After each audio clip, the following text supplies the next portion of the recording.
great potential. These sparks empower us to bring dreams to life while brightening countless lives. It pushes us to discover amazing new wonders on this exciting journey of sustainability. Opening up a world of possibilities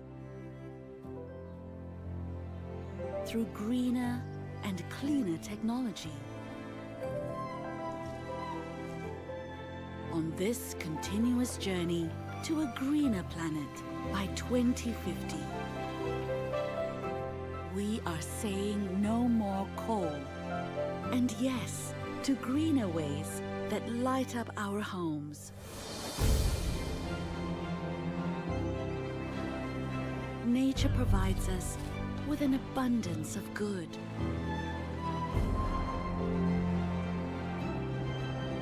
All we have to do is let it grow to its full potential.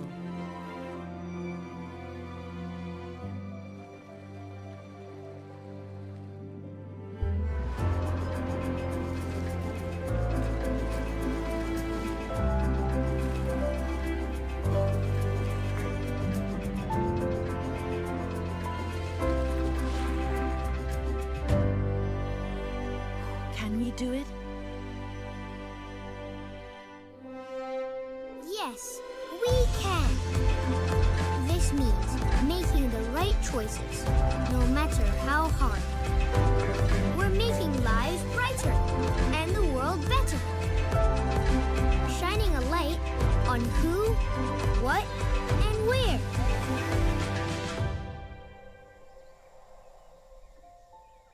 Be they big or small. We believe every spark holds great potential.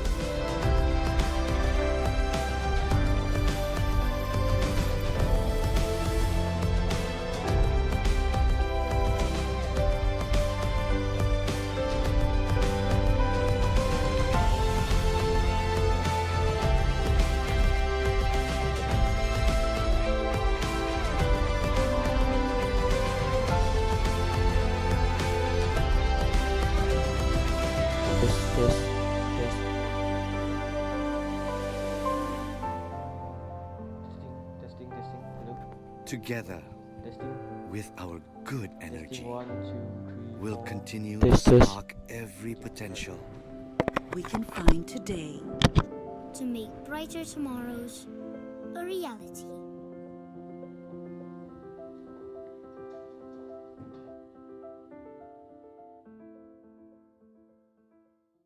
We have established vehicle preparation centers that provide comprehensive yard management services located at Port Klang Free Zone and also at Pekan, Pahang.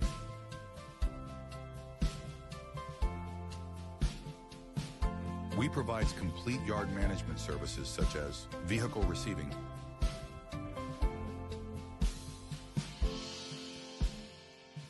accessories installation, pre-delivery inspection,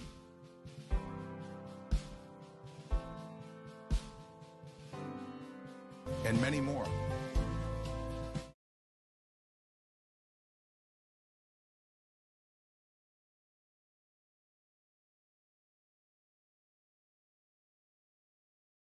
Esteemed speakers, Assalamualaikum warahmatullahi wabarakatuh, and welcome to ULEAD Conference 9th edition 2025.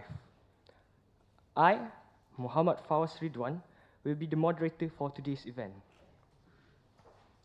Before we dive into the discussions ahead, first, please ensure your mobile phones are on silent mode. And if you must take a call, kindly step outside of the conference room. If you would like to go to the toilet, please get up and leave the conference room silently through the back door in order to not disrupt the presentation. Our conference theme today is Sustainable Development Goals. And we have a lineup of exceptional speakers from a variety of schools who will shed light on various aspects of this topic.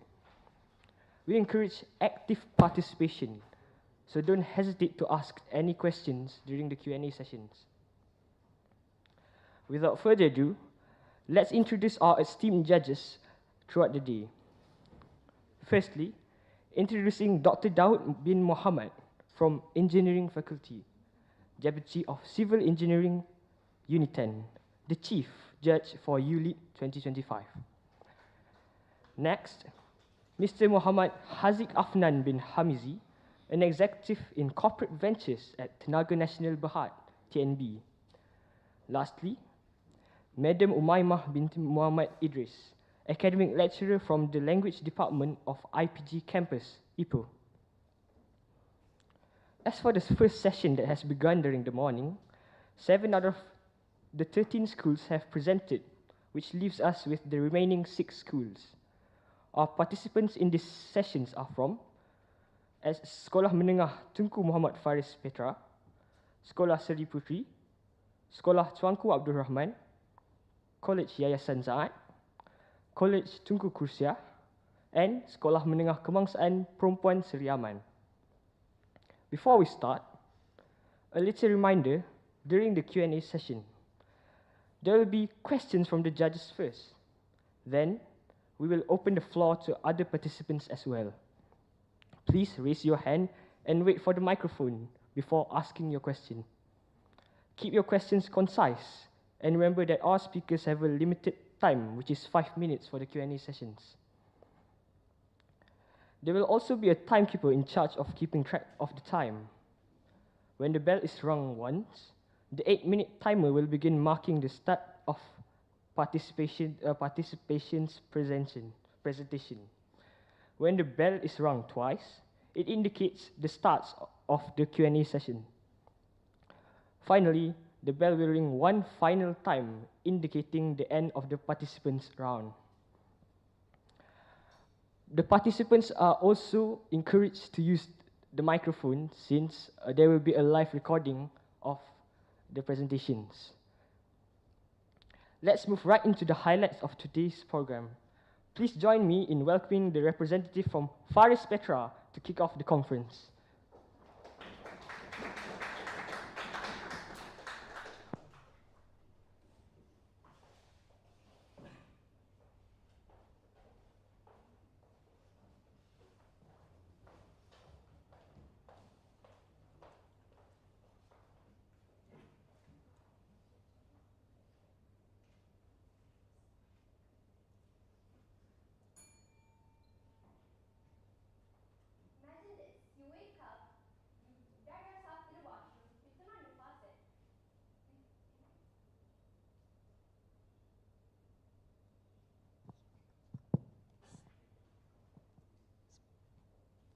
Imagine this, you wake up, you drag yourself to the washroom, you turn on the faucet, and the water is brown, or worse yet, there's no water at all.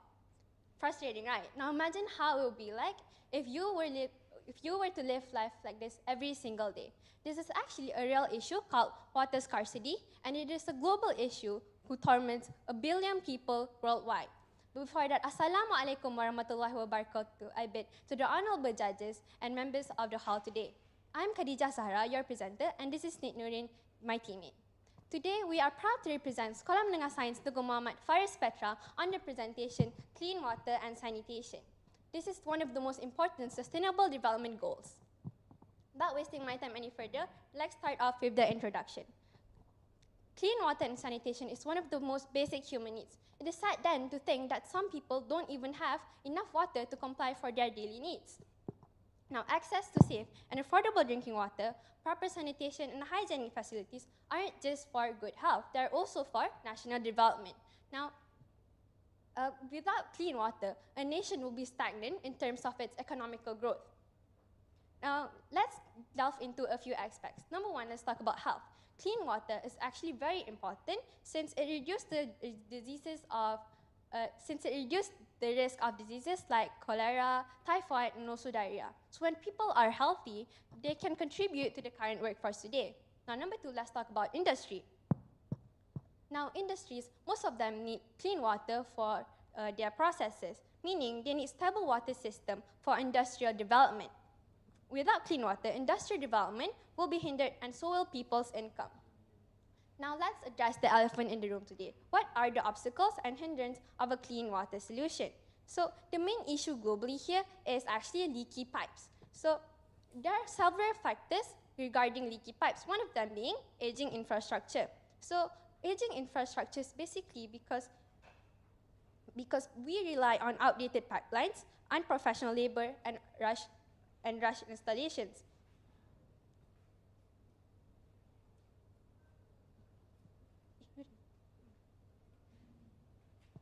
These problems are often worsened by mismanagement and insufficient investments in water system.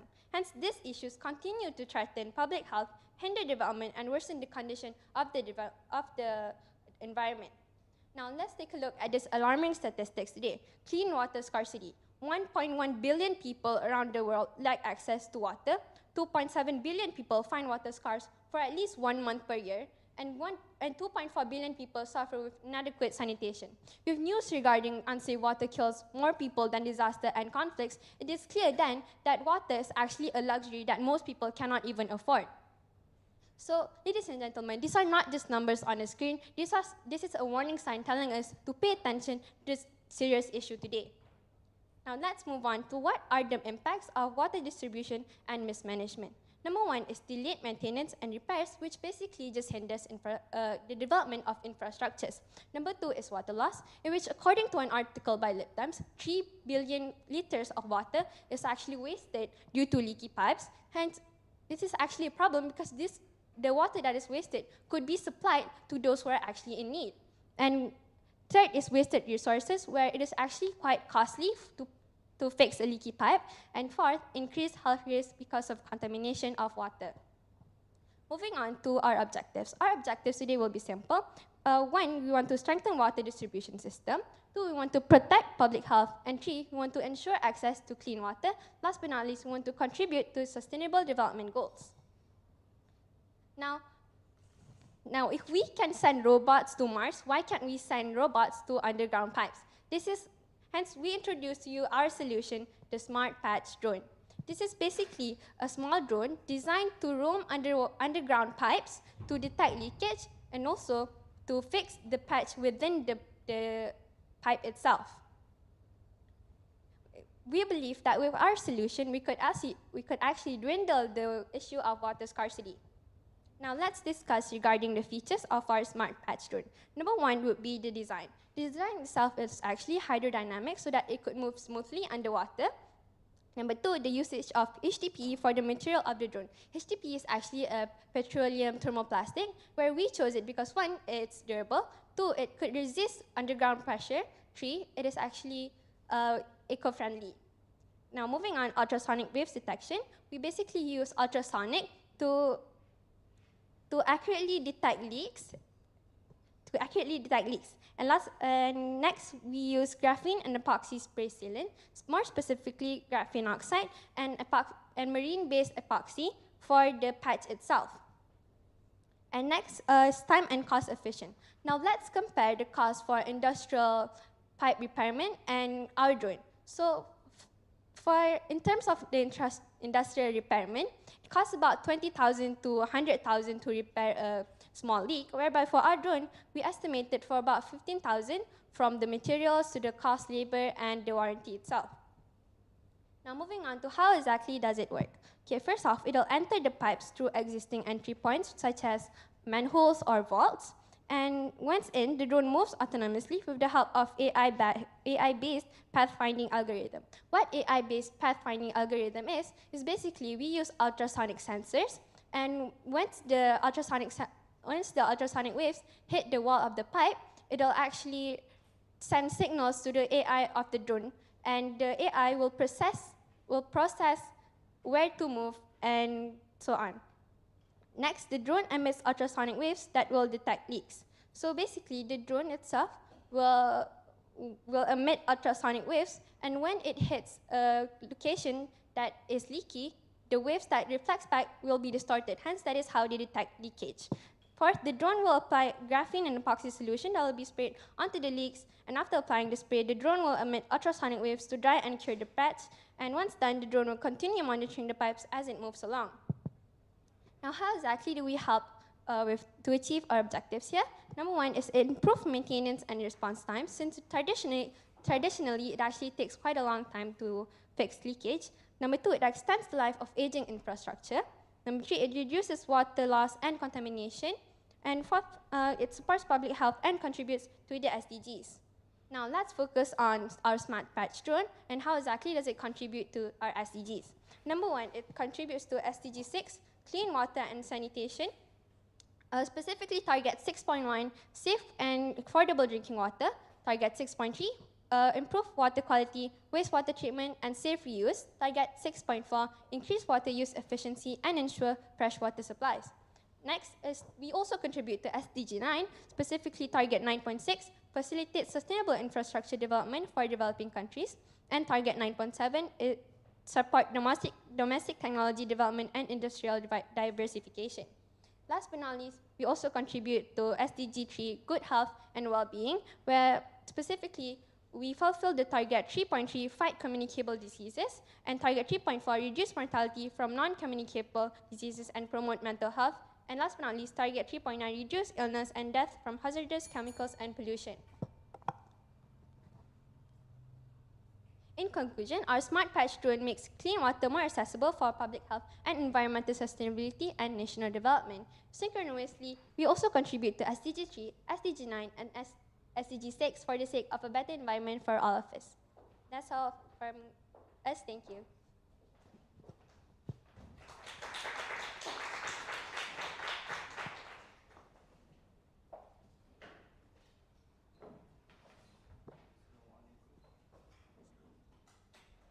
Assalamualaikum, thank you. It's a good presentation. Okay, my first question is, during the repairing, you need to cut the water sources or? No, actually, our drone, the design itself has fins so that it'll be stable.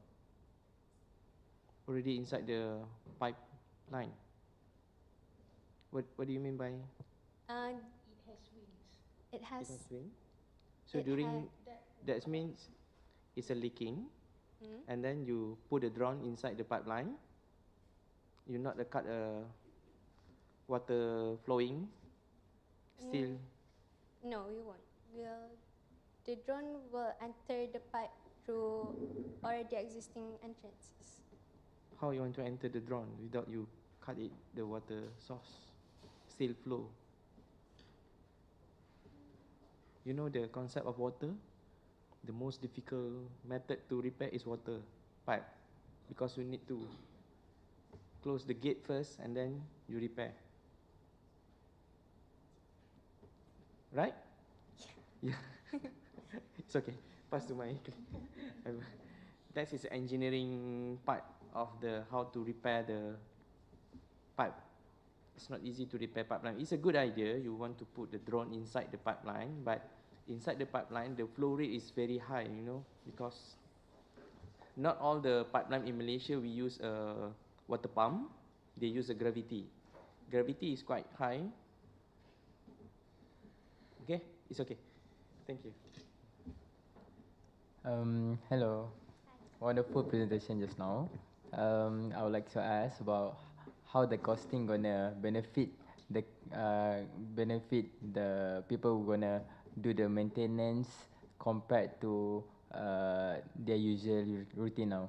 Do you do any comparison on that?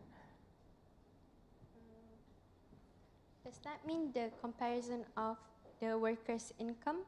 No, I mean the current routine now. I mean how they do the maintenance currently, how the costing would look like using your drone and then comparing to the latest one, the solution that you're proposing now.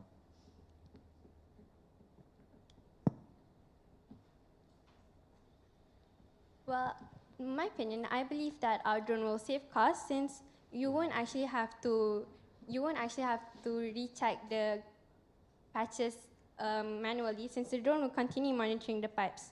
as it moves along after it's done patching.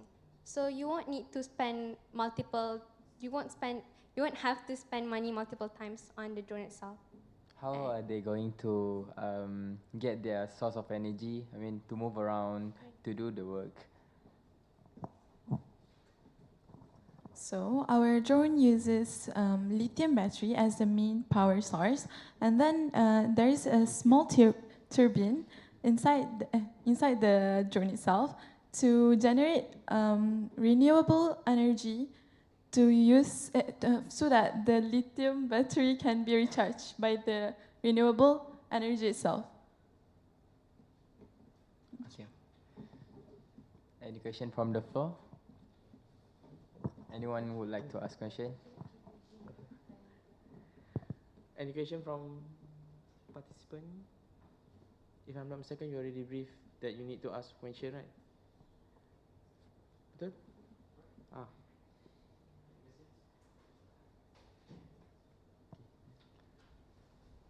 Okay.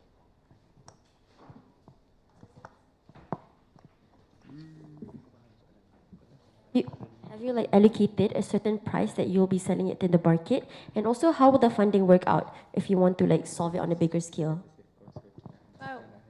Well, approximately, we've actually calculated the material of the material of the drone itself, the cost labor, and also the warranty. And approximately, we calculated around 15,000 ringgit. What was the second question? If you wish to solve this issue at a bigger and larger scale, how will funding work out?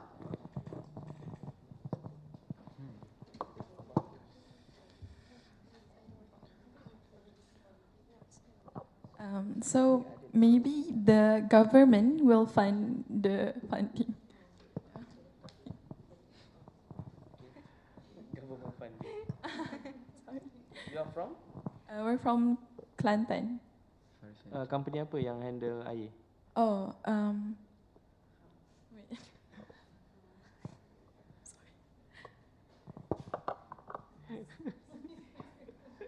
Syarikat Air Kelantan.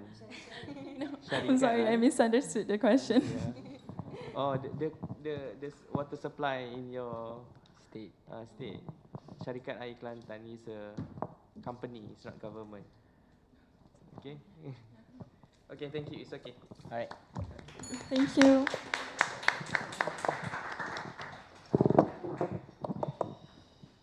Thank you, presenters from Sekolah Menengah Sains Tuanku Muhammad Faris Petra, for that enlightening presentation. Next, I would like to call upon the representative from Sekolah Seri Putri to continue our conference.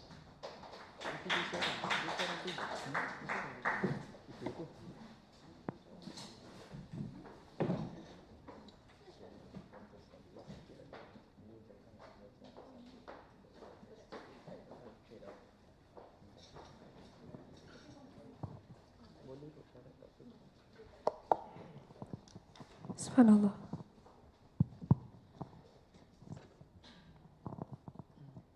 Seri Putri saya berjaya.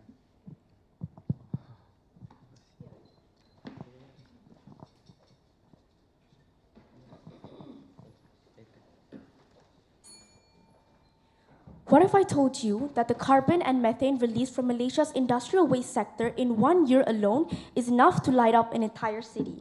But before that, Assalamualaikum warahmatullahi wabarakatuh. My name is Adeline. And my name is Iman. Representing Sekolah Sri Putri today, we're going to discuss the issues of environmental impacts of carbon-intensive industries. But firstly, let's have a look at where Malaysia is on the global standing right now. Currently, we are the 5th top liquefied natural gas exporter in the world, the 2nd largest exporter and producer of palm oil, command 13% of global semiconductor assembly, testing, and packaging, and all of this contributes to our rank as the 12th most competitive economy in the world, marking history as the best economic state we have ever been in. And this is all thanks to our industrial titans. Based on data from 2024, there are a few key sectors that make up Malaysia's economic backbone. The largest being the electric and electronic sector, which makes up 40% of our GDP, followed by oil and gas, palm oil, and also other sectors. While these industries rank in the top 3 of our economy, they also rank in the top 3 of our greenhouse gas emissions. If you look at the graph on the left, you'll see a comparison between exports and GHG emissions. Do you notice a pattern? Well, how much these industries contribute to our economy is almost directly proportional to our GHG emissions. And we also have to look at 2 key industries. Firstly, the energy sector emits over 240 million metric tons worth of carbon every single year. Meanwhile, transportation up to nearly 70 million metric tons. Combined, they make up roughly around 80% of our total GHG emissions. These carbon-intensive industries are everywhere. By legal binding definitions, these industries are industries that emit a large amount of CO2 per unit of output. From 2011 to 2021, our GDP grew by 25.5%. But our GHG emissions by 18.8%. So whether we like it or not, our economic standing right now currently is very heavily dependent on these carbon-intensive industries. And what makes it even worse is that the World Economic Forum reported that 4 out of the top 5 biggest global risks in the next 10 years ought to be related to the environment. So the question is why and at what cost? There are 3 aspects that we can view this from. Firstly, it is the biggest threat that Malaysia faces on biodiversity. Currently, Malaysia has lost about 2.7 million hectares of tree cover due to these industries, and we have currently recorded 1,141 threatened species due to loss of habitat. Secondly, irreversible climate change. 10 of the warmest years have been recorded during this past decade, and we are also facing a huge rise in sea level. Thirdly, pollution. Not just land pollution, but also water, air, and soil pollution. Right now, we have 30% of our rivers classified as unclean, and also our air is over 3 times worse than that recommended by the WHO. While these all seem like daily occurrences that you hear on the news, there is a myriad of effects that would occur if this pattern were to continue. Firstly, a social strain will occur. Coastal erosions will ultimately force people out of their communities, and Malaysia's once vibrant Aboriginal heritage will be lost due to indigenous land being taken over by these industries, heightening social instability. Secondly, public health crisis will occur as air quality worsens and heat waves become even more extreme, and hunger and malnutrition will be even more scarce due to food scarcity, straining the healthcare system. And lastly, economic disruption will occur as even a country as rich in natural resources as us will eventually force a resource depletion and infrastructure damage due to climate change, and a decrease in productivity as our citizens face a public health crisis, and also investment and trade will decline. So let's take a look at what our efforts are right now. One of the biggest projects we have is the National Energy Transition Roadmap, set pace by Petronas and also in the 13th Malaysia Plan. We also have many other initiatives that are being done by other sectors. But the question is, are our current actions enough? Well, we believe there are a few variables missing in this equation. Number 1, we believe that almost all of these government incentives are heavily focused and mostly rely on government funding, which is not actually sustainable in the long run, and private sectors are also unwilling to invest in these initiatives because of high-risk factors. Secondly, all these initiatives mostly focus on technology expansion and have a low social transitioning. Society has a limited awareness on environmental education, and most policies only target goals, not long-term impact or lifestyle changes. And lastly, all these initiatives lack sufficient measuring, reporting, and verification, as all these initiatives have inconsistent reporting standards, weak monitoring systems, and ultimately results in a lack of transparency between these companies and the general public. Ladies and gentlemen, notice how this entire time me and Adeline have been using the word we, meaning me and Adeline and also everyone in this room is collectively part of the problem. So if we could be the problem, why can't we be the solution? This is why we present to you our solution, Project Horizon, a people-based solution where we focus on 3 main aspects. Firstly, transforming society. When it comes into stepping a new era, we must first look at our youth. This is why we'll embed sustainability into every course and syllabus. We will incentivize educational institutions by giving out awards and certifications, as well as leveraging NGOs and also educating those in lower income areas with low awareness. But we also believe that just teaching isn't simply enough. Therefore, we will also train our young talents through the Horizon Fellows program, where they will learn to work together with professionals. We'll create policy simulation workshops and community projects. We'll also champion Aboriginal communities to lead these campaigns and also work with top global institutions. Secondly, we must also ground ourselves to reality in order to achieve a real impact. Firstly, we want to set a clear funding allocation where we decrease our dependency on government funding and try to attract private investments by de-risking these initiatives. So how do we de-risk? Firstly, we want to promote transparency by standardizing our emissions recording in order to make it easier to draw a comparative line between these companies and set a benchmark. And secondly, we're going to require all corporations to publish their emissions data every year to the general public. We're also going to introduce a carbon emission index where all companies that are listed under this initiative will have to adopt this specific carbon index in order to set a benchmark and draw a clear comparative line. Now, I want to introduce to you something called the CO2 compensation scheme. In the status quo, we currently have a carbon tax, where we tax companies who have a higher carbon emission rate. But there are two problems that occur with this solution. Number one, the tax that is being collected from these companies aren't actually being used to decarbonize these sectors. Instead it goes towards other sectors, for example, education. So it does not actually solve the problem at hand. And number two, when we tax these companies who have higher carbon emissions, these companies will face higher operating costs. So SMEs who in turn face this problem will not be able to compete with other global sectors. So with the CO2 compensation scheme, we're able to hold carbon-intensive industries accountable while investing in measurable emission reduction and energy-efficient projects. But how does this work? So firstly, instead of taxing these companies, government and banks will give compensation as partial financial aid in order to help them absorb the cost of carbon pricing. And in return, these carbon-intensive industries must implement emission reduction and energy efficiency measures according to a set KPI equivalent to at least 40% of the compensation that they receive. And in order to ensure a return on investments, these policies are guidelined by independent verification third-party audits. They require a time limit. For example, each company must have their CO2 emissions rate decline by 3% every year. And lastly, compensation does not just look like investing in money, it could also look like technological upgrades and capacity building in order to ensure a long-lasting impact. Ladies and gentlemen, it is important for us to remember that the demand for these industries will always exist beyond our control. But what we can control is how much we consume. And even with all these policies, nothing will change if we ourselves don't wish to change. Although it may seem like it's too late, but it's not. We're currently at a defining crossroad where we must choose the right path.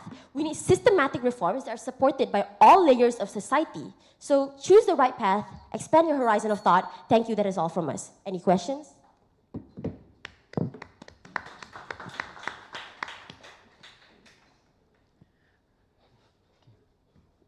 Thank you for the wonderful presentation just now. In TNB, currently, we are also looking into this initiative. In TNB also, as part of strategy division, I am being appointed to study on this. I'm one of the experts in TNB to look into this. So I think this is a very good presentation from both of you. The way you compare with other nations and also all those initiatives listed in your presentation. But my question is just a general one. To be able to portray certain companies and nation into a nation that is building a green country, what do you think about greenwashing and all those companies that do reports but done nothing as per their report? So to answer your question, firstly, we can see that in the slide where we talk about the CO2 compensation scheme, we have a very clear guideline where we firstly want to implement independent verification by third-party audits, whereby these carbon emissions that these companies are going to report and publish to the general public will actually have a specific body that's going to look into these companies in order to make sure that their statistics are real. And also, we want to in terms of this compensation scheme, their compensation will not just look like money. So even if they are greenwashing, right, they're not actually going to just get like money as an investment. We're also going to provide them with actual technological upgrades to help them strengthen their green building. Okay, my next question is, TMB as a power generator in Malaysia, we generate million tons of carbon dioxide every year, every month. So how much do you think this compensation would compensate TMB then? How much is the limit actually?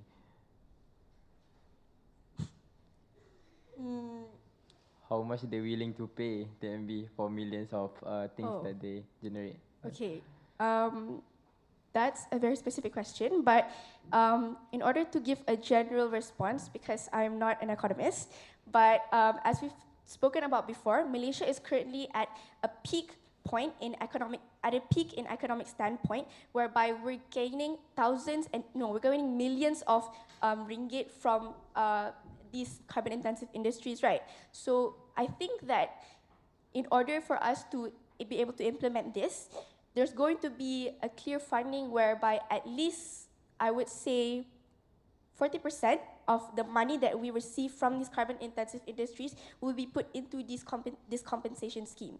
I'm not quite sure of the numbers, and I'm not going to lie to you, so that's just my general response to you.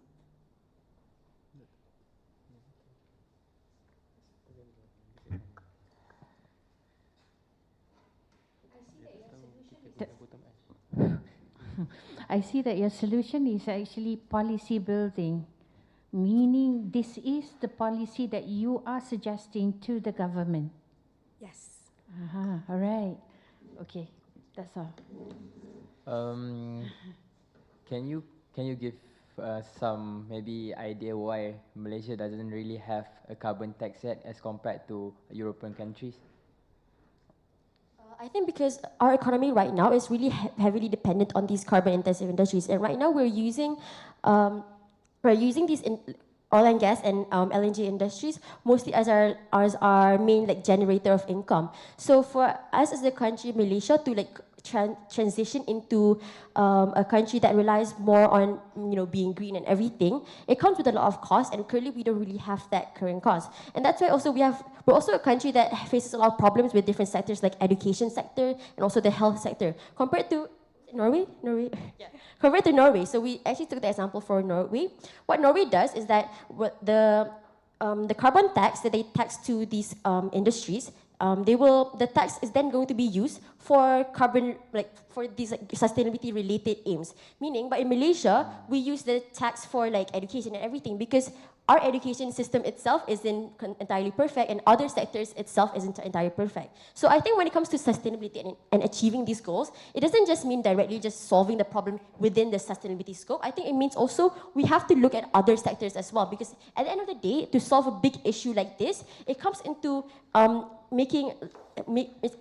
having the right environment and ecosystem where different sectors can work together in order to tackle a certain issue, if that answers your question. If I could add on, I also think that a big problem that Malaysia faces is that right now our society generally does not have the mindset that this is a very huge problem, which is why in our solution we included societal transformation, because we wanted to really integrate into every single youth and also the general society that this is a huge problem and we need to collectively move as a country, not just these private sectors who are willing to invest. It needs to be a big transformation.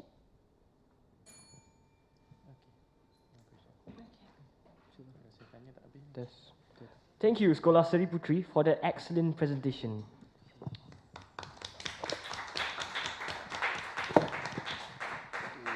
For our next presentation, please welcome the representatives from Sekolah Tuanku Abdul Rahman to enlighten us with their ideas.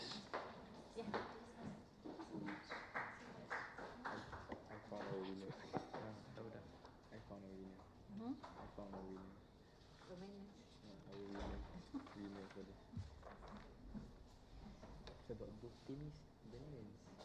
Dua-dua ambil compact daripada yang saja. And then the slide semua comprehensive. Dia orang tak goyang. Stop. Rumah.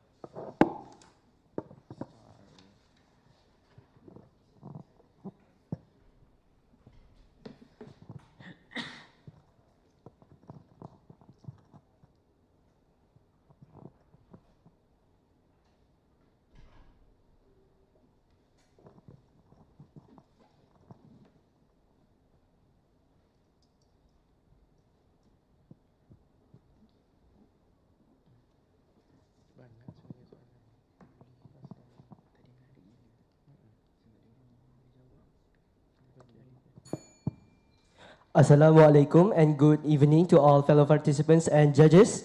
Today I, Aiden, and my friend Haida will be presenting our topic, of deficiency of circular economy implementation. All right, let's begin. So first thing first, we have to understand, what is a circular economy? It is an economic system that aims to reduce waste and make the most out of the resources we already have.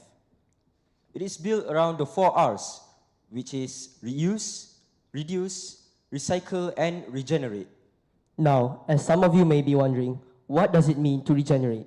To regenerate is to restore or improve an already existing natural system. For example, we could have forests, trees, rivers, and mountains. All right, moving on. There are many real-world examples that show how the circular economy works. For example, the IKEA buyback program. Now let's talk a bit about this IKEA buyback program. So what this IKEA buyback program is where it offers you a service to return bought and reused items, and then they will resell those items in the as-is section, and what that does is it actually prevents them from having to buy more materials, hence reducing waste. Despite all these efforts, only 7.2% of the global economy is circular as of 2024. That means more than 90% of waste, that means more than 90% of materials still end up as a waste. Most industries rely on virgin materials, raw resources that need to be mined or harvested again and again. Circular initiatives remain small scale and scattered. And worst of all, many people still have low awareness to the importance of sustainable living. And here is why that's a problem. Resources extraction has tripled for over the last 50 years, leading to serious consequences like high carbon dioxide emissions, biodiversity loss, and huge amounts of waste. One shocking example that we can see is the fast fashion industry, which alone contributes around 10% of the global carbon dioxide emissions. So without proper circular practices, the environment will continue to suffer. Now, without any further ado, let's look at the causes. The first major cause is weak policies. Many countries already have environmental laws, but enforcement is inconsistent. Some trade laws even conflict with environmental protection efforts, and the penalties for pollution or waste mismanagement are often too light to be effective. The second cause that we can see is the market and financial barriers. In many industries, virgin materials are still cheaper than recycled ones, so companies have little incentive to change. Plus, products made from biodegradable or recycled materials can be more expensive to produce, which make consumers less likely to buy them. And the third cause is low public awareness. People often mix recyclable and non-recyclable waste, or they just don't bother separating them at all. Many still see recycling as inconvenient or unnecessary, which slows down the whole circular system. All right, so in order to overcome these obstacles, we have developed a few mechanisms that could possibly help. First, we are suggesting to strengthen law enforcement. When the government strengthens the law that has already existed, certainly the companies and maybe even individuals will think twice before wasting materials, as there will be heavier fines to be imposed.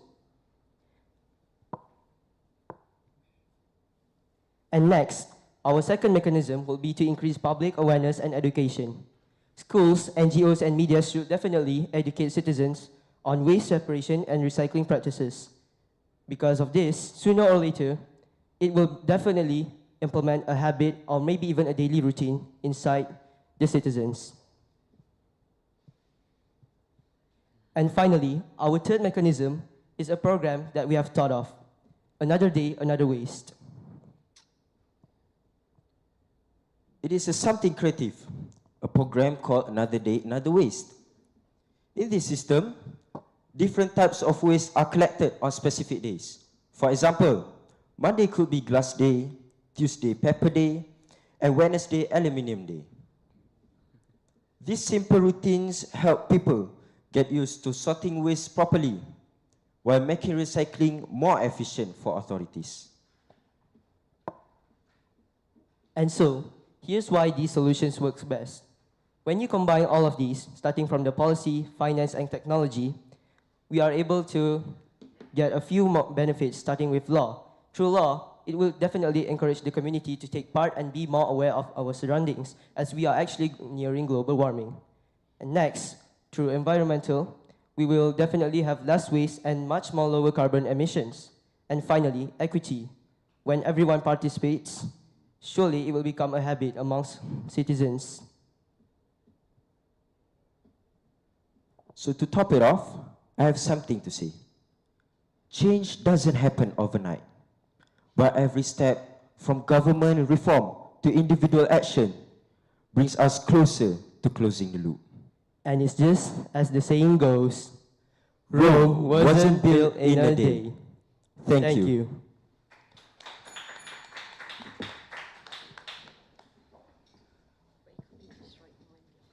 Okay, my first question. Assalamualaikum. Waalaikumsalam. Okay, you mentioned about recycle material, right? It's a Monday glass day. Okay, what is your opinion with current bottle that we use, this one? Okay, let's say this is a plastic bottle, right? You can recycle this one? So you want to replace with the glass or paper?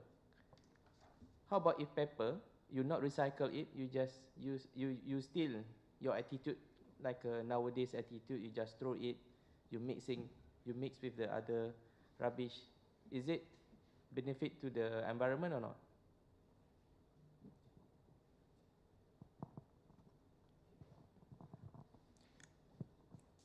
For me, I believe that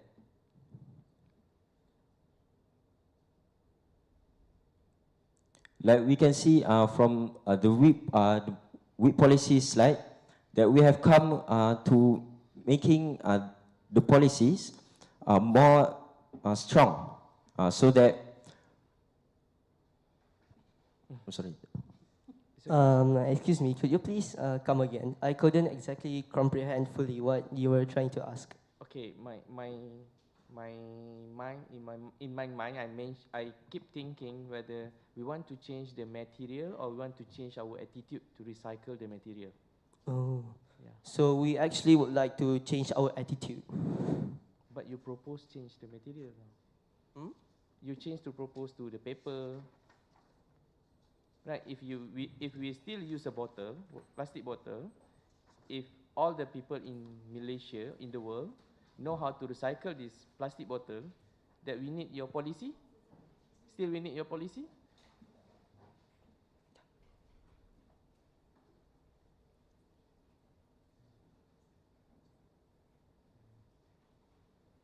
yeah, still we can still use our policies. So for me, that is a very important thing to implement. For example, if they don't contribute in this program, the government, there will be maybe some sort of company that will report it to the government, and maybe they can impose a heavier fines on those that do not comply to this program. Okay, you know what is a degradable material? Yes. Yeah, that's why we change to plastic, to paper.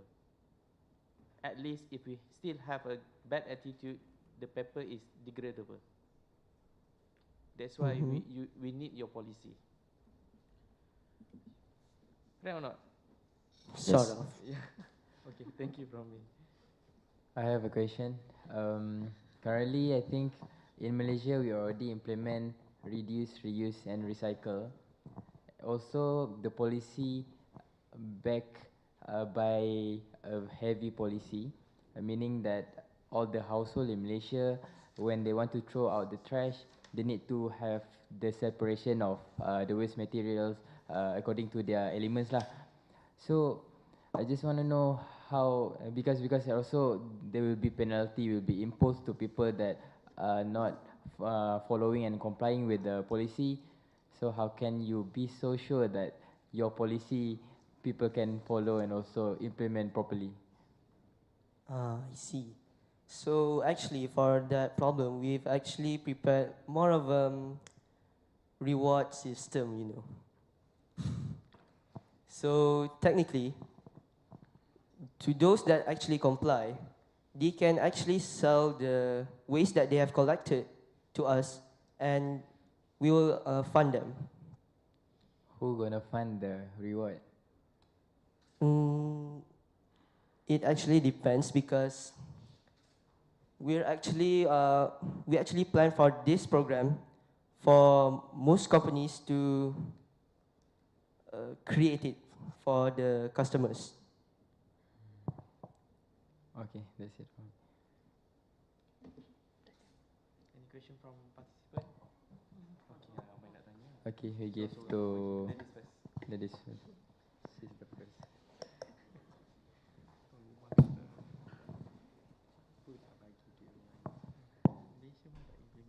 So how do you ensure that your programs and campaigns will actually work, considering that there are already existing programs and they don't seem to work nowadays?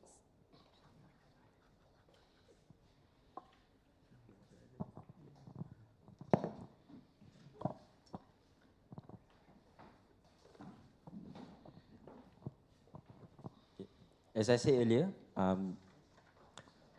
there will be a reward for those who are contributing in this program.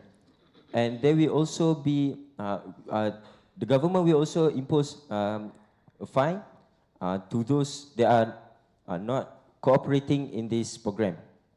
So it's basically a mandatory program that all the community have to cooperate too.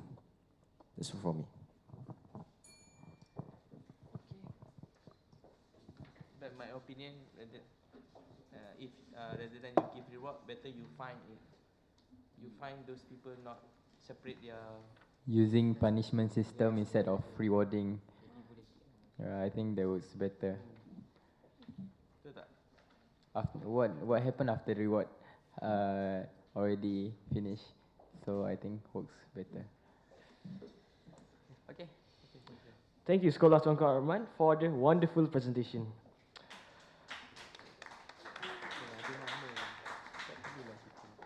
For our fourth presentation, I would like to call College Yayasan Saad to take the stage and present their case.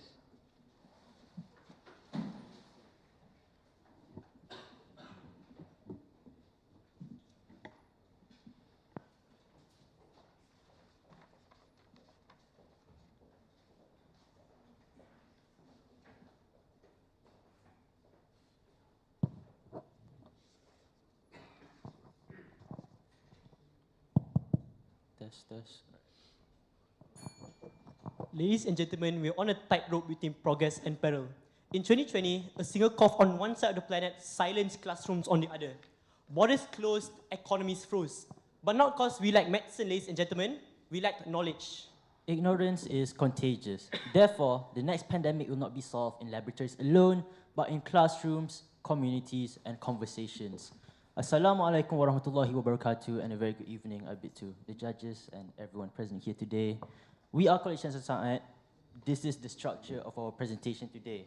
We cannot go too deep into the intricacies of how the health and education system works, but to simplify it, there's a problem right now. We are going to solve it, and you'll get the gist of it as we go on. So now, what's the problem presented today? Now, despite decades of medical progress and innovation, humans still remain dangerously susceptible to health crises, not only biologically, but educationally. 1 in 3 adults in the United States are unable to interpret basic health information such as how diseases spread. Unchecked and unflagged misinformation posts reduce vaccine intent by up to 46 times more compared to posts that are flagged quickly. Vulnerable and accurate information fails to reach the most vulnerable, ladies and gentlemen. These gaps create a chain reaction of paranoia, denial, and delay, exacerbating an already dire issue. However, these issues doesn't strike equally. Rural and low-income communities rely on word of mouth due to digital divides. The youth understand science, but they lack practical health literacy knowledge, making them still susceptible.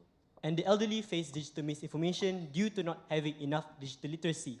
These groups are the most exposed, not just to the virus, but to ignorance, ladies and gentlemen. Let's take a familiar story here. COVID-19 infected over 770 million people and killed over 7 million of them. There is a vaccine provided at some point, but the thing is, misinformation, or so it was called back then, the infodemic, it spreads faster than arguably even the virus itself.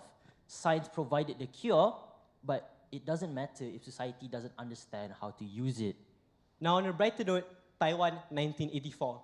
They launched a hepatitis B program where they make compulsory vaccines in schools and paired it with education for not only the students, but for parents, teachers, and for everyone there altogether, in order for them to know how to stay vigilant during health crises. The result, up to 90% of acute hepatitis B cases dropped, and up to 80% of liver cancer cases in the area dropped. Education, in this sense, didn't just complement this system, it amplified it. So if it isn't clear enough, here's two things we can take away from our case studies. Failure comes from misinformation and mistrust. Success comes from education and community trust.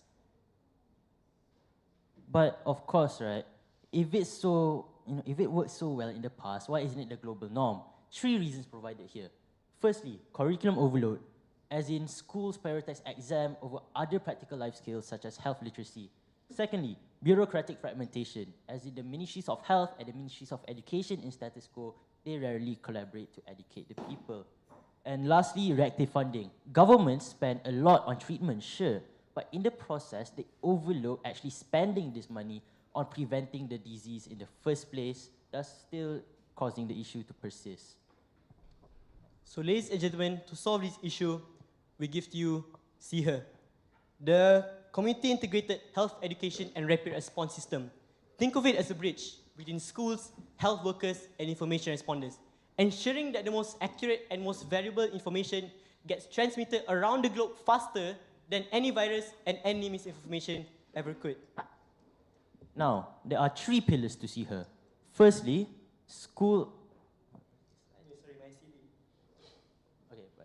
there are 3 pillars to CONFEX.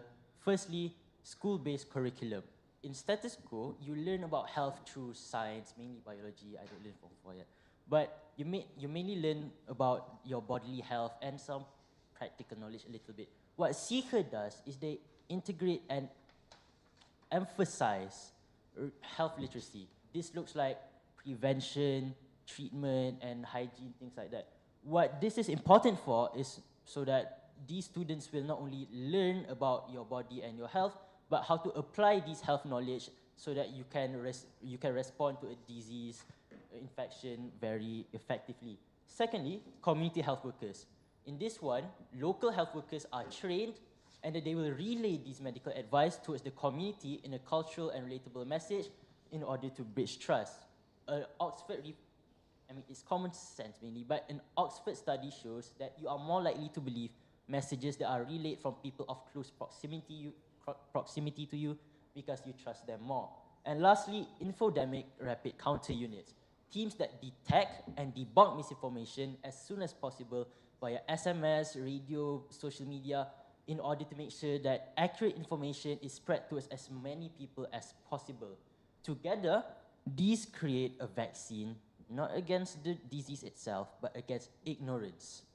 Now, this education is important here because we do not only cover one demographic, it applies to all layers of society. Because if you see here, this is only the schools, right? But these are for everyone. This is lifelong learning on quality and holistic education to ensure that no one is left behind. We'll talk about that more later. Next slide. Now, CONFEX isn't based on fantasy, it's based on real-world model. According to WHO data, community programs increase health compliance by up to 25 to 45%, whereas SMS reminders increase it by up to 12 to 18%. On another note, school-based programs perpetuate long-term good behavioral change. Therefore, we prove that CIHA is able to create long-term change for the betterment of society.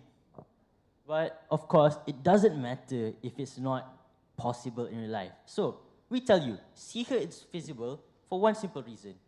Despite being new, it depends on existing institutions that are easily integrated in all countries. Every country already has schools, already has local health workers, and already has communication teams. What CIHA does is they integrate this into one administrative unit so that a more efficient way of distributing accurate information is provided so that it will spread faster than any virus or any misinformation could. Now you may be asking, how are we going to implement CIHA globally? Well, it's simple. CIHA is designed for collaboration. It operates through global structures that already exist, such as WHO or UNESCO, which already operates about health and education. So the way we're going to put it is simple. CIHA will be put in pilot countries, such as here in Malaysia, or we can go to Liberia. And what they're going to do is they're going to deploy CIHA there, and they're going to spread it among their unions, which is for Malaysia, ASEAN, and for Liberia, that are within the African Union.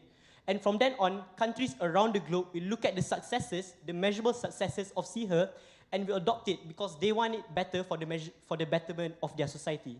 On another note, CIHA is based on 3 SDGs: good health and well-being, quality education, and partnership for the goals.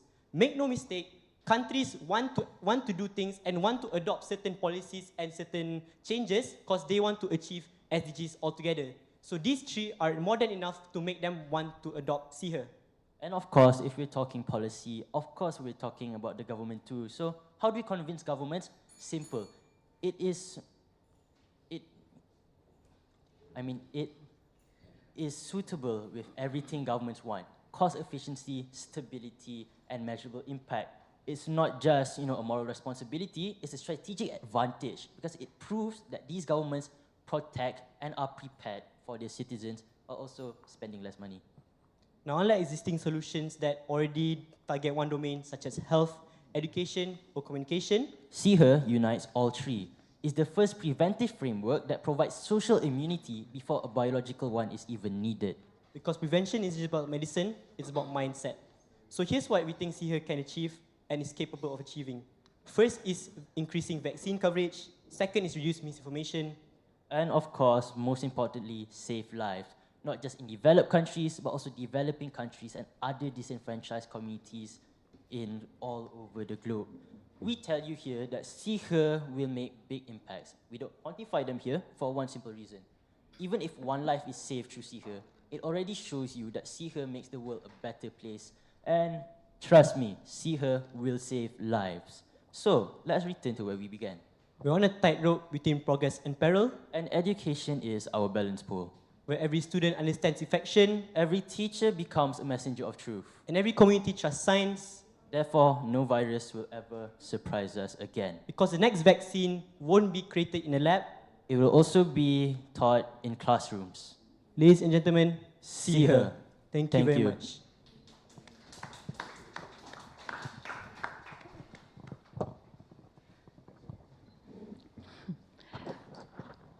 Well done. I like the presentation. It's just that I've been wondering. I know that based on COVID-19, okay, there was a delay of information, right? And community were, the information spread to the community was a little bit delayed. But I guess after that, the Ministry of Health and also Education were actually working hand in hand, right? They were using all sorts of platform to provide the best information, which what you are now calling it as a vaccine, okay? So what's the difference? I mean, okay, that was like in the year 2020, right? So it was a little bit delayed. Okay, so let's say, what's the difference between what you're doing now and the ones that we have seen in 2020. I mean, it's a little bit delayed, but what you're doing now is, I think, is almost similar to what we have right now here in Malaysia. We have the education, we have the Ministry of Health, and we also have the platforms, right? Communication. That was your 3 pillars, right? Okay, so. Okay, thank you for your question. We acknowledge the fact that 5 years ago, it was very delayed to spread information and to debunk misinformation. So we acknowledge that by telling you that CIHR is a scalable system, meaning that certain countries can integrate your debunking information in the form of AI, or they can have bigger teams of misinformation debunkers. So however they want to make it, insofar as they create a team that's able to debunk information as fast as they can, CIHR is better, and it's a better version of what happened 5 years back then. But on another note of delayed information release, it's the fact that we're adding this curriculum into schools as well. And the thing about 5 years ago was this information was only related to people who are lucky enough to actually receive it. That is to say that if you are scrolling, or if you are on your phone or on your device at the right time, you will get that information related to you at that time. However, there are many people who are unable to receive that information, which is why we added 2 more, which is your school first curriculum, where students can learn hands-on and will learn it eventually. And these rural communities, where they have their community workers, teach them directly, so then we eliminate all these issues that's been happening 5 years back then.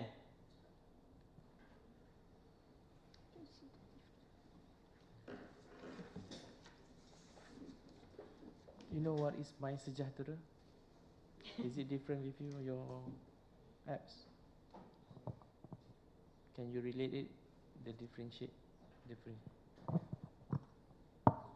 It's different from My Sejahtera because one of the very first problems that we introduced was digital divides. So it's the fact that we added community health workers, where people within rural communities are going to stay within them and are able to relay this information within these communities who are unable to do so due to the digital divide.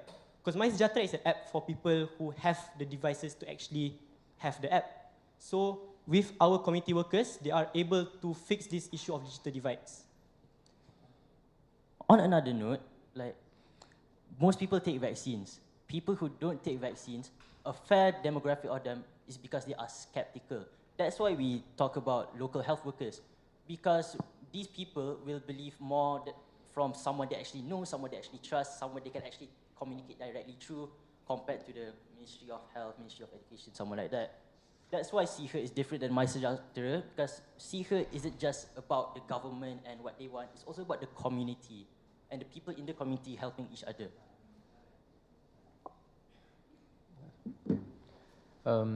Thank you. I would like to ask, what if I am on the side of, I would say, CIHR is actually a propaganda for us to accept vaccine that is very bad for people. How do you try to manage that sentiment and also educating people? I think it is a global worldwide problem where we have 2 sides of opinions right now, where people who take vaccine and people who don't. So how do you plan on the implementation? Currently, our vaccination rate is not like the full perfect numbers. We are still up to like 75 and 85%. We acknowledge the fact that inevitably there's going to be people who are not going to believe in vaccines. Our impact is that insofar as one life is safe, insofar as just slightly more people are going to believe in vaccines, then we prove that CIHR is effective than what's been happening back then. But if you're talking about how essentially then are we able to get people to believe, it's, as we said earlier, one is through the school-based programs. So therefore, it's on a very close proximity of these children, where they are going to be able to learn on a very closer level because they have to pay attention in class. And more likely than not, they're going to tell their parents about it.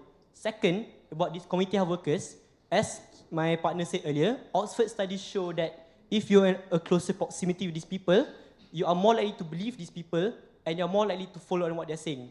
So sure, there are still going to be inevitably skeptical people. But still, insofar as people still have their minds changed, insofar as a certain demographic still gets their mind changed, Siha is effective.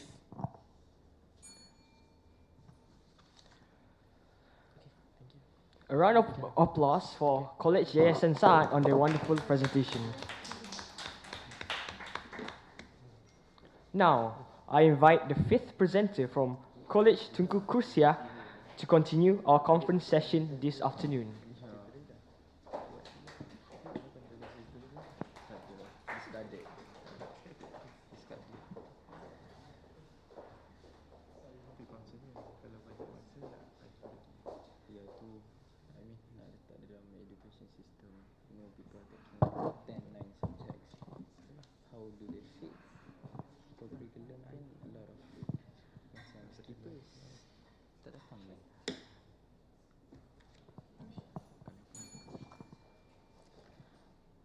Across the globe, 224 million children have never stepped into a classroom, and over 65 million graduates are still unemployed.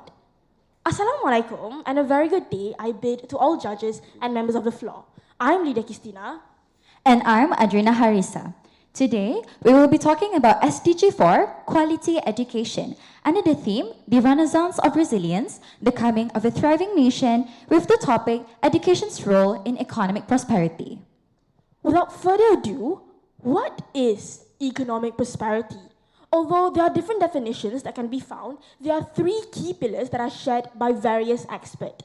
First, economic prosperity can be measured by a nation's long and steady economic growth in terms of production, income, and employment rates. Second, economic prosperity is also considered as quality jobs and fair wages. But real prosperity lies in human development and capabilities expansion. This is when everyone can access basic human rights, such as education, healthcare, safe environment, as well as social inclusion. But here's the problem.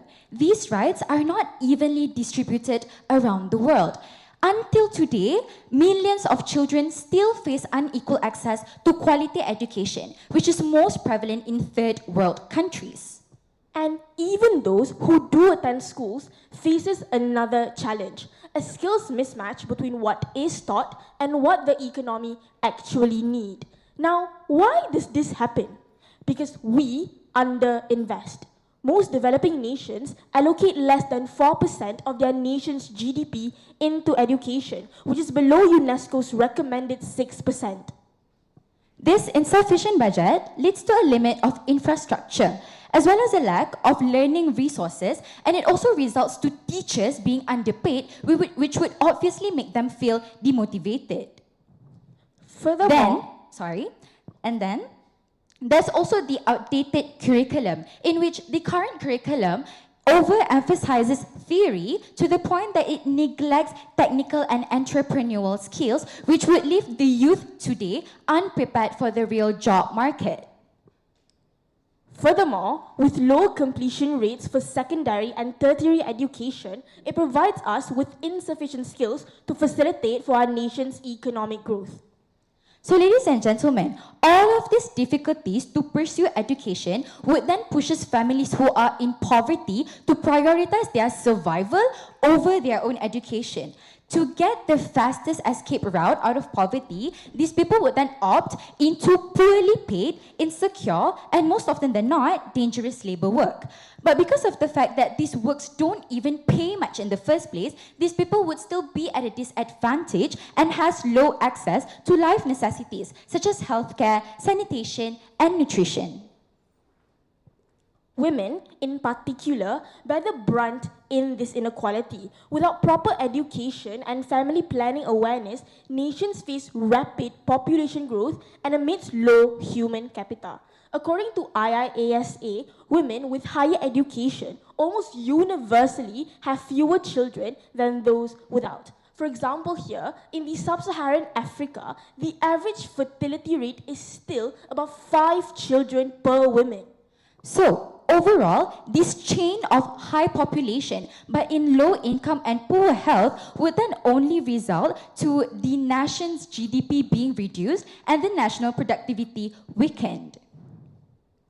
And what about those who do graduate? A growing number remains unemployed because their education no longer matches the market's demand. Now, developing nations will be forced to import foreign talents into terms like engineering, healthcare, and IT due to a lack of local professionals. Now, this dependency drains the money out of the nation's pocket. Depending on foreign talent will cause for local innovations to go stagnant. So, how do we solve this problem?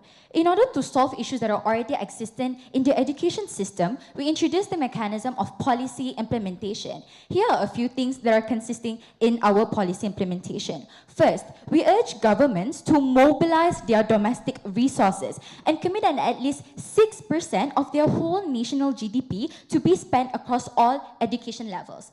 Next, we also believe that governments need to protect the ones that are most vulnerable, which in this case are the marginalized groups. Therefore, in order to do this, public funds needs to be reallocated for pre-primary education, non-formal schooling, as well as adult literacy. Now, with this funding, we can reform the curriculum to integrate skills training and entrepreneurship to prepare students for the real job market. With the funding available too, international and national bodies' collaborations will be available and can be done. Now, through our resolutions, developed and developing nations can share educational modules and expertise to prepare students with equipment that are necessary for them to have the skills to increase their economic growth. And lastly, we urge for secondary education completion because higher education attainment proves to have higher employment rates with better wages and an overall better productivity. All of these steps in our resolution has to be taken in order to ensure that no one is left behind. Now, what is the impact of our resolution? First, it reduces poverty as well as food insecurity. In fact, basic literacy skills could lift 171 million people out of extreme poverty. Next, education also has a very significant impact on our health, specifically reducing maternal mortality. It is found that women with a secondary education seek better medical treatment for their children and themselves, as well as delay marriage and have fewer children according to the suitability of their socio-economic conditions. Our resolution also pushes for an increase in employment rates as well as boost a country's productivity level. This can occur by providing the local workforce the capacity needed to produce new knowledge, technologies, and products. And get this, for every $1 spent on education, up to $15 can be generated in economic growth. Ladies and gentlemen, this proves that spending on education is not simply an expense. It's the smartest investment with the highest long-term return a nation can ever make. In conclusion, not only is education the foundation for a better economic growth, it is also in support of other SDGs. It proves a reduction in poverty rate, human access to nutrition and healthcare, as well as a nation's capability in innovation and ensure that no one is left behind. Ladies and gentlemen, to relate this back to the theme, to see a renaissance of resilience, we must first start from its foundation. Because to build a thriving nation, the education must first thrive. Thank you.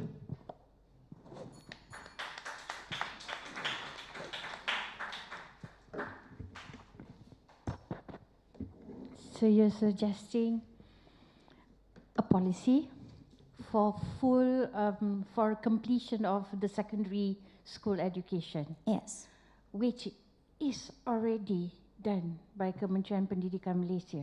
Yes, however, we would like to also implement this policy on a global scale. We understand that Malaysia has a high rate of secondary education completion, but that it does not apply the same way towards other lower middle income countries or lower income countries, where in those countries, people are only pursuing primary education and then they go straight into the workforce. Or worse than that, people who should be pursuing secondary education are still in primary education. So this is why we want to urge for more secondary education completion. Okay. So your focus is not now, not Malaysia, but global focus. Yes, Malaysia, including all of other countries.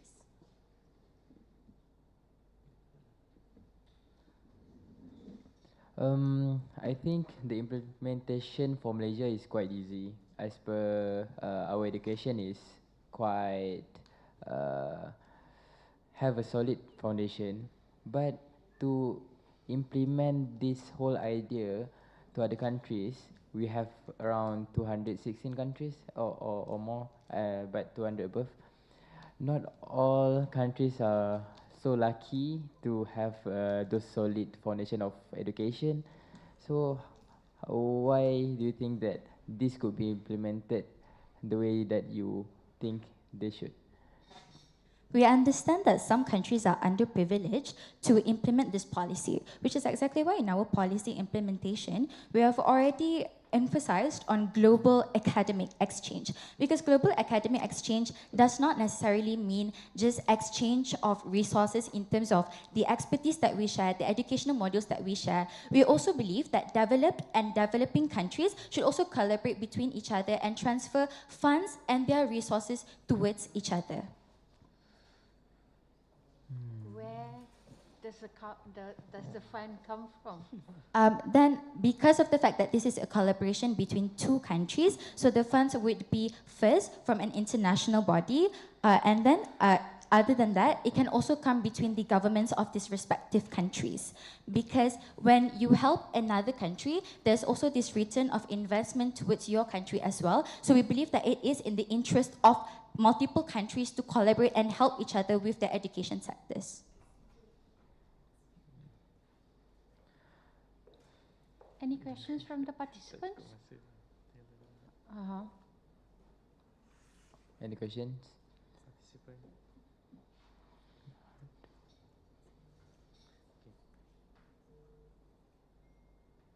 Yes. It's undeniable that there are countries with weak educational institutions, and it's undeniable that there are low-income countries who need funds in order for their country to actually develop in the first place. So how are you going to convince first these countries to actually adopt your policy, but second, adopt it to convince a global body to actually fund these countries' educational programs that are already weak in the first place?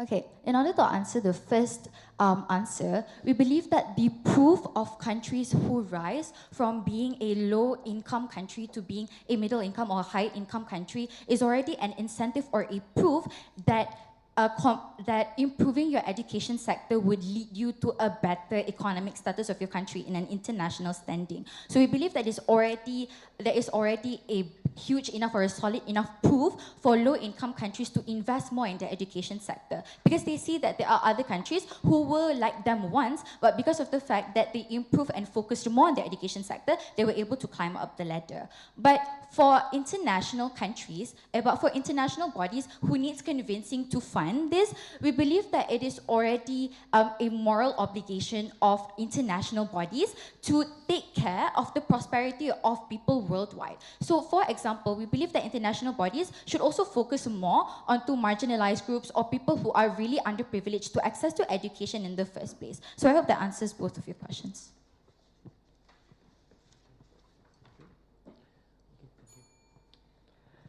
Thank you, College Tuanku for that excellent presentation.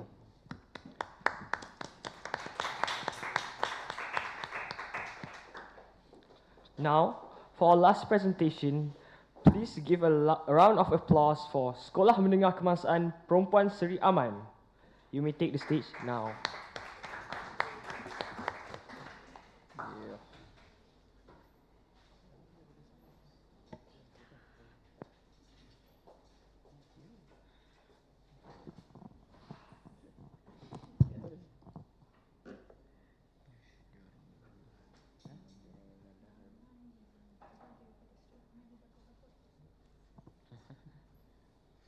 Test.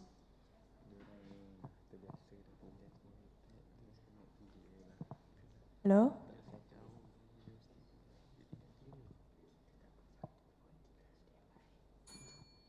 Panel, I'd like you to imagine a world where wealth isn't just about how much you have, but also about how much good that you actually do. A world where success isn't just measured by profit, but also by principles.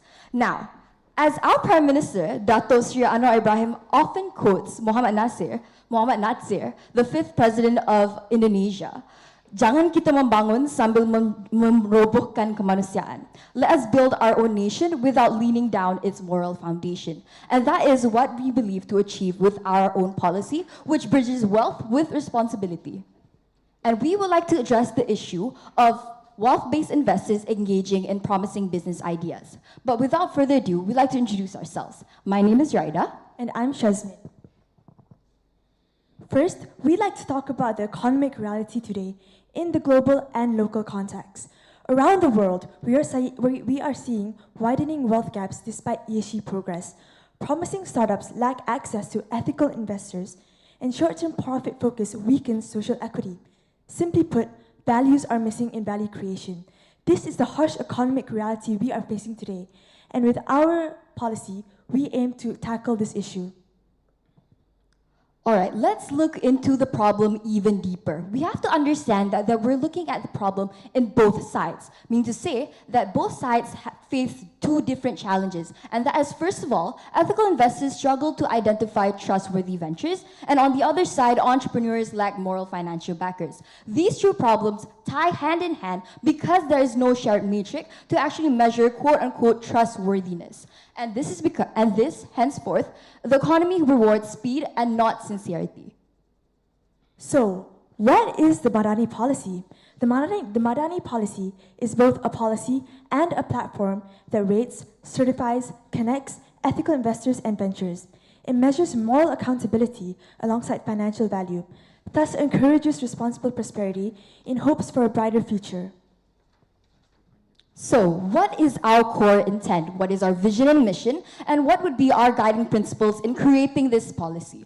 First of all, our vision is simple. We believe to create a just, compassionate economy guided by trust, whereas our mission is to align wealth creation with moral accountability. We chose the Madani principles as our guiding principles because we believe that it is in tandem with the government policy, and at the same time, we believe that these principles encapsulate the message or the values that we would like to instill in our policy in the near future.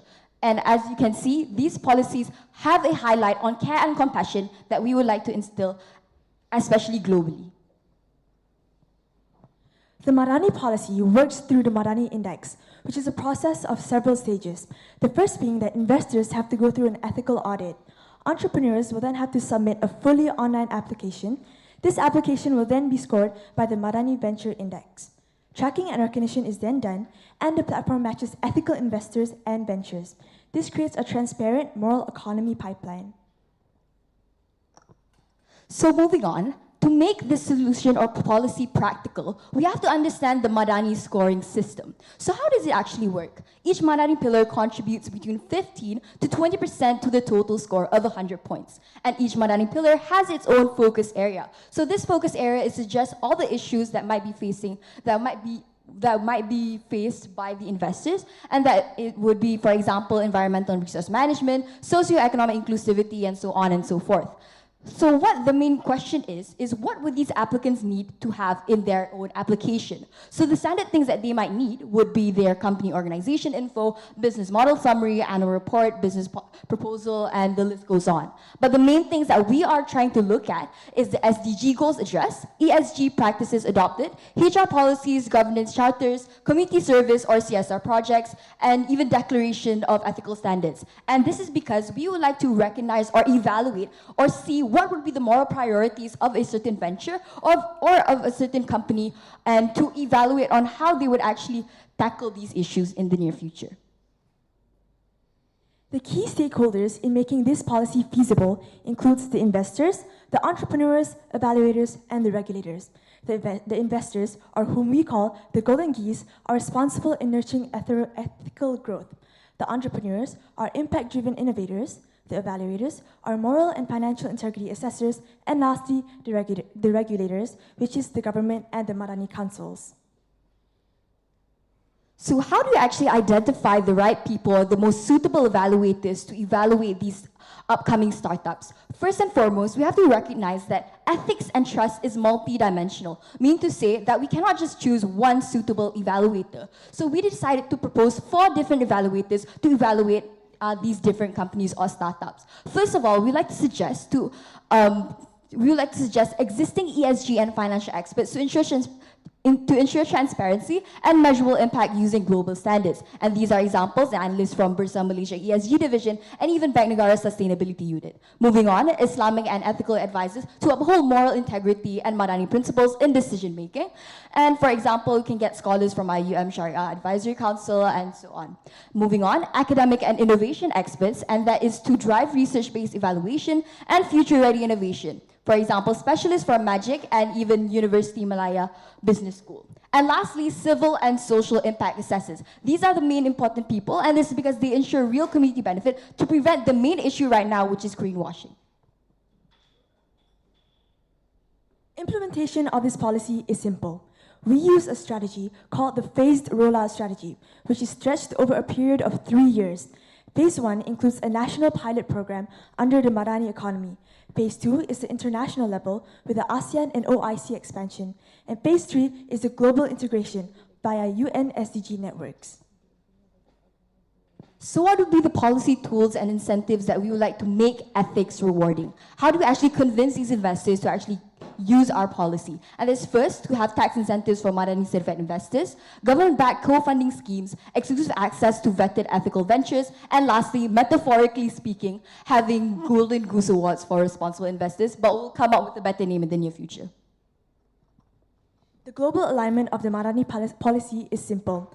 The Madani policy aligns seamlessly with ESG and sustainable development goals, encouraging fair and responsible ways to create wealth worldwide. So what is the economic and social impact of this policy? What does it bring to the table? We believe that it brings a chain of reaction we call the ripple effect. First, it builds an inclusive and resilient economy. Therefore, it empowers youth and ethical innovators, increasing global investor confidence and reduces inequality and promotes moral prosperity. What kind of inequality, you might ask? Because, for example, if I were to tell you somebody from maybe rural Sabah who has an inspiring innovation idea or is an entrepreneur would not have the same opportunities as somebody who might be an entrepreneur from Kuala Lumpur, for example. We believe that this policy, since it's fully online and fully accessible, would bridge that gap and help solve this issue. So, why should our policy be implemented in the near future? Simple. First, it is a moral compass for investors, as it guides investors to act as responsible stewards, where ethics and empathy lead every decision. It is also transparent, measurable, and global ready, as well as a low-cost and high-impact framework. That's all from us. Thank you. Thank you.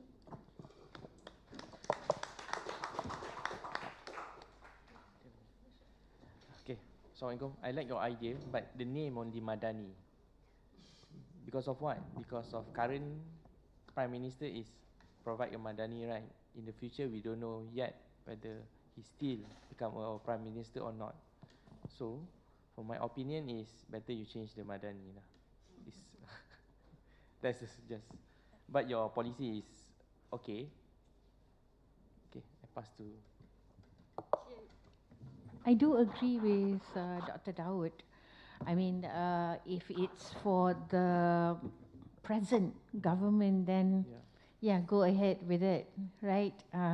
But as time goes on, you know, and the changes in the ministry, then yeah, we should make a change.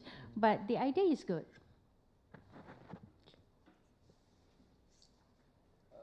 May I know what kind of level of startup that you guys are trying to give funds to whoever want to apply? Levels of startups can vary, and this is because it's an open application process. So it doesn't matter whether you're a small startup, a big startup, or a startup that's aiming to become a unicorn company. We were just giving them a platform for them to have the opportunity to find ethical investors at the end of the day. So it doesn't really matter on your level of startup. I think for startup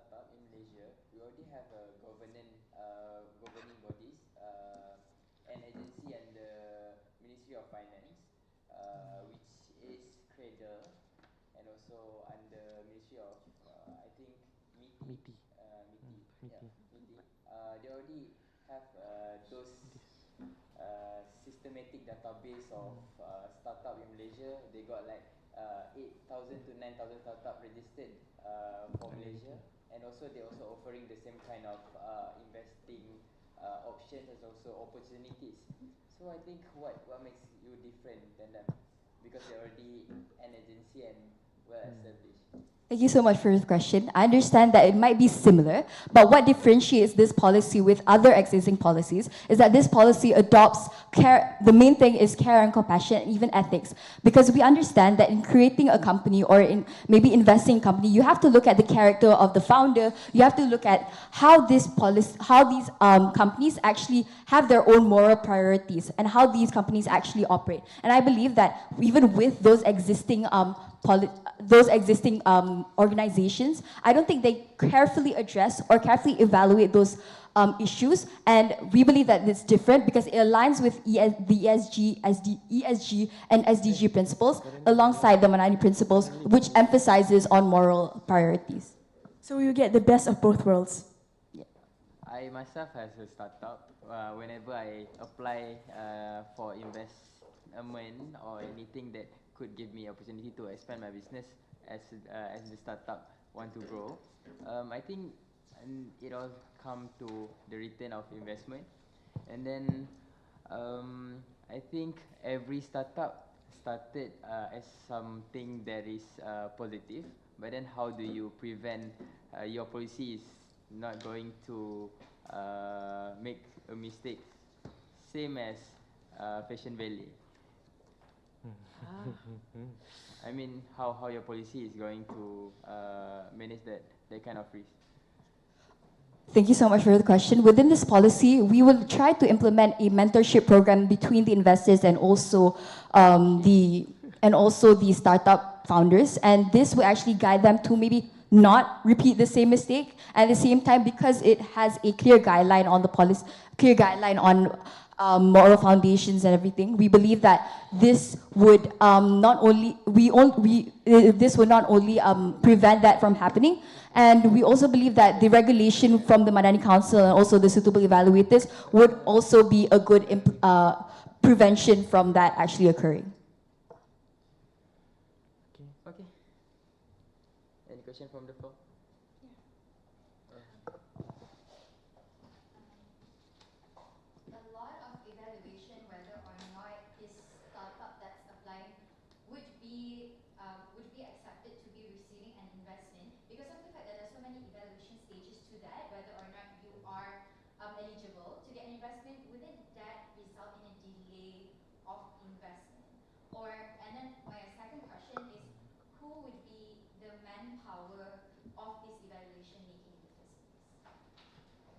All right, thank you so much for your question. First of all, about the delay of investment, we believe that this system is a very fast-paced system, and even though it goes through stages, but at the same time, we would like to implement technology or even AI, because there is even going to be a standardized template for these evaluators to actually go off on it. So we believe that it will actually not take quite a long time, but maybe it would not take quite a long time, given the fact that it will go through many different evaluators. Can I know what is the second question?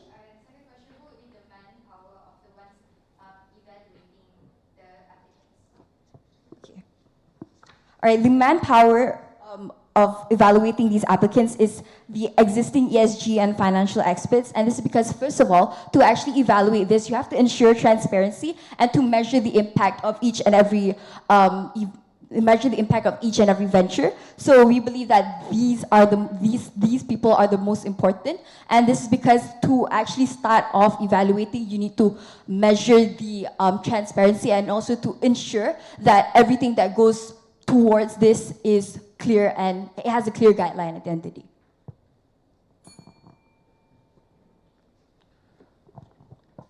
Okay, that's all from us. Thank you. Please give another round of applause for Sekolah Menengah Wasaan Perempuan Seri Aman. That concludes our conference session for today.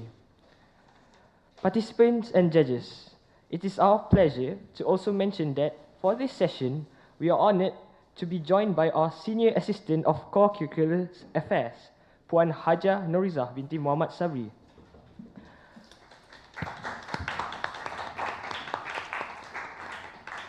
Now, as we draw the curtains on this inspiring conference, I am filled with gratitude for the wealth of knowledge shared, the active participation, and also the dedication from fellow judges and also participants. Before we end our conference, we would like to invite Puan Norizah binti Muhammad Sabri, Senior Assistant of Core Curricular Affairs, Sekolah Tuanku Abdul Rahman, to present the certificates and gifts of appreciation to our esteemed judges. First,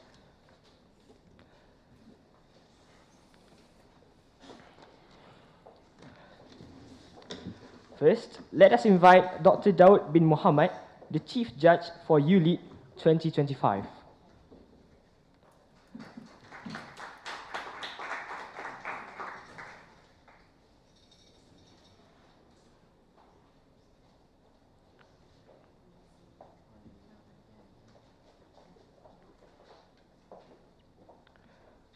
Next, Mr. Muhammad Haziq Afnan bin Hamizi.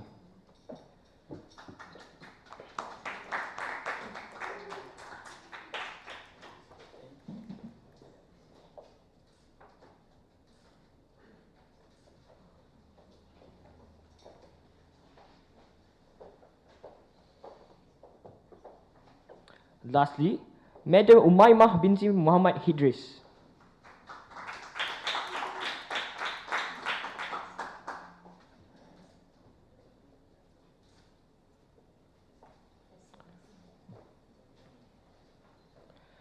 Thank you, Puan Norizah, and thank you to all judges. That marks the end of the conference. All participants may kindly leave the room for our judges to deliberate and finalize the results. Before that, we would like to have a quick photography session outside.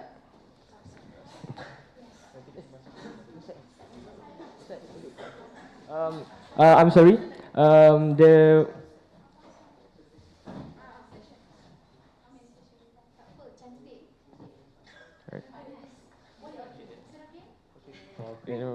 Okay, the participants may leave the room for the photography session outside.